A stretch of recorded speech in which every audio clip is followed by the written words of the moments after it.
had a CEO I worked with make a statement to me: never fired someone too soon. Yeah. Typically too late. But right? for them too, by the way, because if it's the wrong situation, That's right. they're a successful individual. They want to move on. But their job is to hold on. Our job is to hold on. We Yeah. don't want to think we hired wrong. They don't want to think we're doing a bad job, right? So everyone's coming at it from the best angle. Reaching that decision really hard. A lot of tossing and turning. It's never a perfect decision, but if you really think it may not be the right person, in all the years I've seen only one executive turn around and suddenly be a great exec in that company. So usually if the thought is there, start thinking about the plan. Yeah. And so you asked about the plan.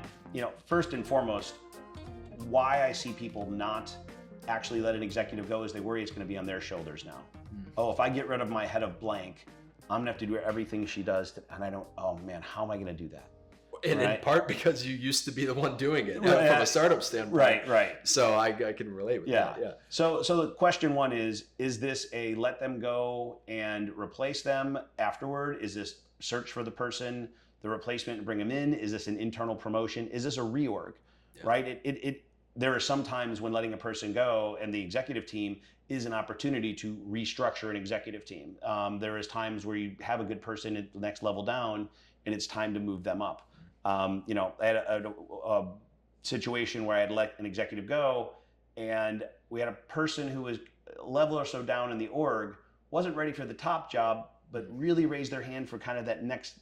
So we reorged the structure of the team to give that person a little bit more of a role, even though they got a new boss, right? So, don't let a crisis go unused. Yeah.